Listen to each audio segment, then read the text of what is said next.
50 రోజులు ఈ సినిమాకి డేట్స్ ఇచ్చారన్నారు కదా, మీరు ఒక రోజు 2 రోజులు డేట్స్ ఇస్తేనే వెయిట్ చేసే వాళ్ళు చాలా మంది ఉంటారు. అది మిత్ సార్, అది మిత్ ఏం లేదా? ఇక్కడ 50 రోజులు ఇచ్చారు, నాలుగు వెయిటింగ్. అది అన్నెసరీ ఎలివేషన్, అది ఏవి అది అవన్నీ నమ్మకండి.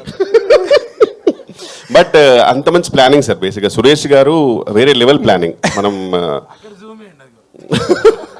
ఆయన అందుకే అంటాను నేను, ఆయన ఒక బాధ్యత గల బ్యాట్ కాప్, మమకారం గల గుడ్ టాప్ మా ప్రొడ్యూసర్ గారు అనమాట. సో మంచి సూపర్ ప్లానింగ్ ఉంటుంది. అంటే ఎలా ఉంటుందంటే, ఇంకా జెన్యున్ చెప్తున్నా సార్, సాధారణంగా నాకు మినిమం 7 hours నిద్రపోవాలి నేను. వీళ్ళ షూట్ ఉన్నప్పుడేమో ఒక విచిత్రమైన ఎమోషన్స్ ఉంటాయి. ఒకటేమో అబ్బా రేపు ఎందుకంటే గారి సినిమా హాయిగా ఉంటుందని, కానీ ఇంకోటి అమ్మో టైంకి వెళ్ళాలి లేకపోతే మామూలుగా ఉండదు. ఈ రెండు ఒట్టు సార్ టెన్షన్ ఉంటుంది. మొత్తం మా స్టాఫ్ వాళ్ళ కళ్ళలో భయం కనబడుతుంటుంది. మనం తెలియకుండా ఆ రోజు నాకు కనుక లిఫ్ట్లో ఇంకా లిఫ్ట్ దొరకకపోయి ఉంటే, ముందే 40-50 ఫ్లోర్లు ఉంటాయి, వాళ్ళందరూ స్కూల్ టైమింగ్, స్కూల్లో ముందే లిఫ్ట్లో అప్పుడు కుక్కలు ఉంటాయి, కుక్కలు నాకు భయము. కుక్క వచ్చినప్పుడల్లా it's okay sir come sir, it's very cute అంట. No it's okay I'll come late. ఇలాంటప్పుడల్లా నాకు సురేష్ గారు గుర్తొస్తారు. ఎక్కడ సార్ రండి సార్, ఇంకా ఇప్పుడు నిమిషం లేట్ పోతే సినిమా రిలీజ్ అయ్యి మారిపోయి నెక్స్ట్ ఇయర్కి వచ్చేస్తున్నాను అనే ఫీలింగ్ ఇస్తారు అతను.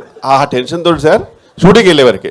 వెళ్ళిపోయిన తర్వాత ఒక్కొక్కసారి తెలియకుండా సార్ అప్పుడప్పుడు అందరికన్నా ముందే వెళ్ళిపోతే ఆ ఆనందం సార్, ఎన్ని లక్షలు సంపాదించిన ఎన్ని కోట్స్ అమ్మే ఉండదు, అందరికన్నా ముందు వెళ్ళిపోతే సురేష్ గారు ఒక లుక్ ఇస్తారు. తొందరగా వచ్చారు సార్ ఈరోజు అంటే చాలా బాబు జీవితానికి అనే ఫీలింగ్. అది ఎన్ని కోట్లు ఇచ్చినా రాదు.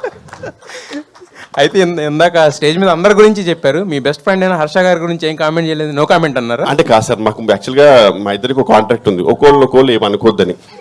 ఎందుకంటే చాలా ప్రాబ్లమ్స్ ఉంటాయి, ప్రాక్టికల్ ప్రాబ్లమ్స్ ఉంటాయి. నేను సిన్సియర్గా ఉన్నాను సార్, ఆయన లేడు, అంతే తేడా.